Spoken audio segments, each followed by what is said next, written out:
Israel, the ongoing conflict after Hamas's October 7th terror attack. Some 42 Israeli reservists wrote an open letter in May stating their refusal to return to Gaza. They are among thousands of Israelis who have been called up since the start of the war to fight in the Palestinian territory. Two reservists told DW News why they're refusing to serve again. A few months ago, Yuval Green was in Gaza serving as a combat medic. The young Israeli was called up as a reservist for the war almost immediately after the Hamas terror attacks on October 7. Today, he's one of a small group of Israeli reservists to publicly refuse in an open letter to return to Gaza. His decision came after his commander ordered his unit to burn down the home of a Palestinian family that had taken over in Gaza. They told us to take a house we're staying at, and when we went out of it, they told us to burn it down. And we went to my commander and asked him, why are we doing that? Is there a military purpose to that? And the answers he gave were just not good enough. And I said, I'm not willing to make several families homeless, especially when there's not even a reason for that, to be able to achieve something. And the next day I left. Even before the October 7th like residential homes could be a lot. Like I mean, he said his commander didn't give him a good answer, but like clearly there are legitimate military purposes to burning down even residential homes. One, because Hamas doesn't operate out of, there is no like military infrastructure in the Gaza Strip. Hamas exclusively operates out of civilian infrastructure. So like clearly residential homes could be military infrastructure based on like their purpose or use as military infrastructure. And then secondly, just also based on their location. Like for example, again, if he was in the buffer zone that Israel is trying to build, clearly this could be a lawful thing to do. If it was in the way of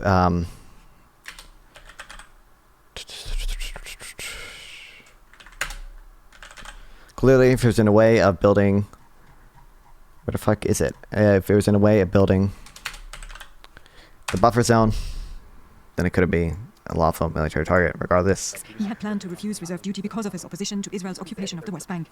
The horrific violence... on account, give him credit because he says nothing about buffer zone. Well, he also didn't... correct. I said he didn't say anything about buffer zone. What do you mean? I said... All he said is that his commander didn't give him a good enough reason. I'm just saying that, like, clearly we could imagine, like, multiple cases where there could be a good enough reason. His commander just did not communicate it to him effectively. That was my point. Militants made him reconsider. But while in Gaza, the atmosphere of revenge and the widespread destruction made him question his service. I felt like the things we're seeing in Gaza cannot be justified. And when we went inside Gaza, me and my platoon became the clearest I could have seen. I mean, Israelis just took all this anger and fury that they gained from knowing that their friends died or things like that, and just took it all on the Palestinian property. Uriel Ofer-Ziv spent almost 2 months in a war room across the border watching grainy videos. As operations officer, he monitored the movement of troops inside Gaza, ensuring their safety and authorizing airstrikes in those areas.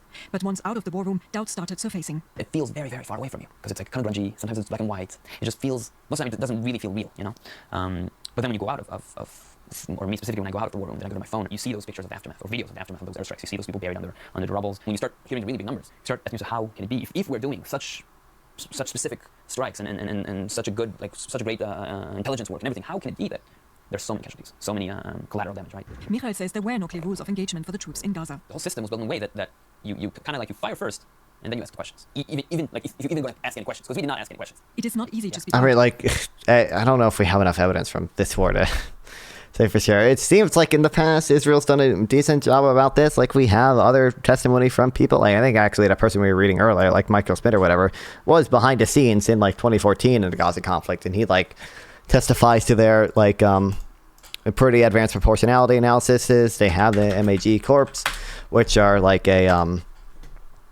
group of like lawyers that try to make sure like the attacks they are doing are proportional. Now, he could be correct. In this war, maybe they have abandoned them. But like it seems like in general Israel's pretty good about this stuff. Like it seems like they have pretty good standards for warnings.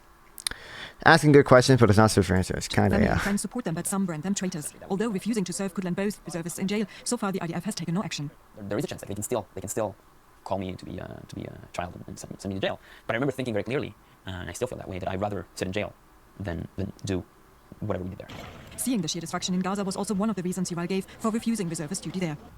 Driving on a road with one of those military vehicles, you look to your right, you look to your left, and all you see is ruined buildings.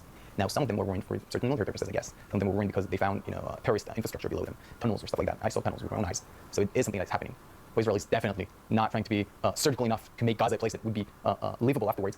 The IDF rejected the allegations by Green and Ofer-Ziv and said their rules of engagement were subject to Israeli and international law. They added, the destruction of buildings is done with the appropriate means. Actions done otherwise and not as a result of operational needs are contrary to the army's orders and the IDF's values and are examined. For both Yuval and Michael, one of the main reasons for speaking out is to push the government for a ceasefire agreement to end the war and bring home the remaining hostages in Gaza. We have deals on the table. We've had deals on the table since December. Clear deals that say the war would end. We'll do a ceasefire. All the hostages would be returned to Israel, and then Israeli soldiers would cease dying, and I think something very important in addition to that, the fact that Palestinians would stop going through a living hell that they have been going through in Gaza. They know that they are a tiny minority among reservists, but they hope to spark at least a debate within Israeli society.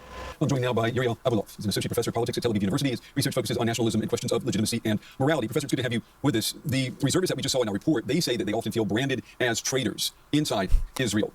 I mean, is that the case? Should definitely not be branded as traitors in Israel, but Israel is a pretty nationalist society. I imagine it would be quite hard for them, yeah.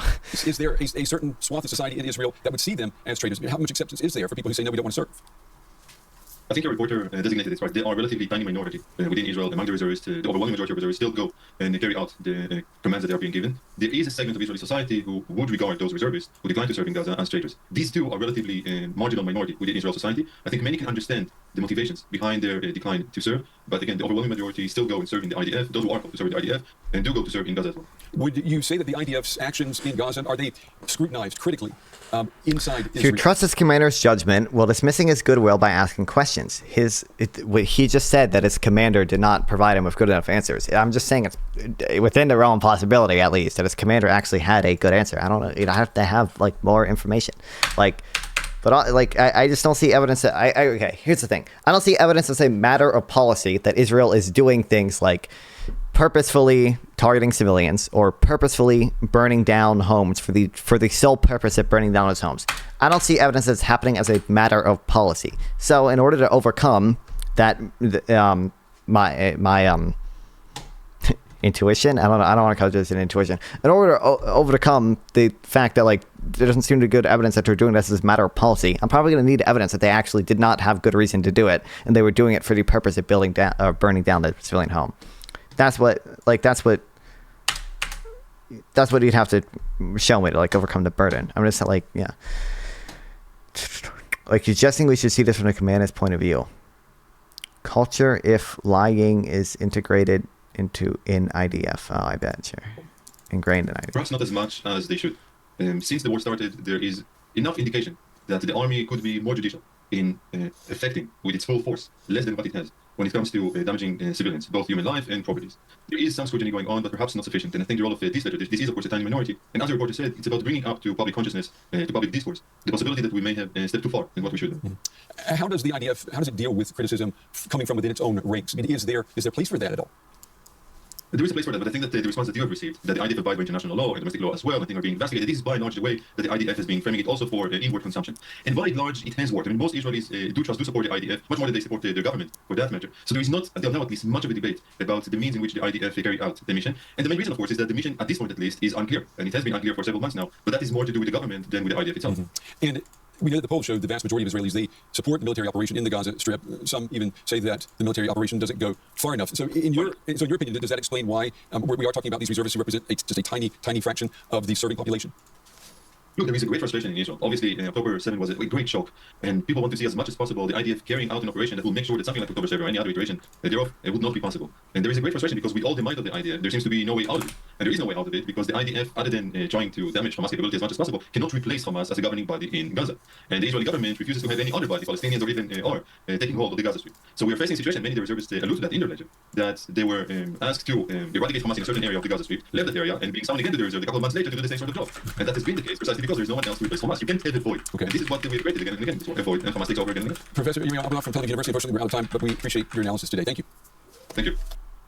If you want to chat with me live, sub here or go to Nonfon 420 on Twitch or Kick via the links below. Once again, please like and sub to help with the algorithm, and consider sending a donation through YouTube Super Thanks to directly support me, and I'll make sure to reply to any question you ask. See you guys next time.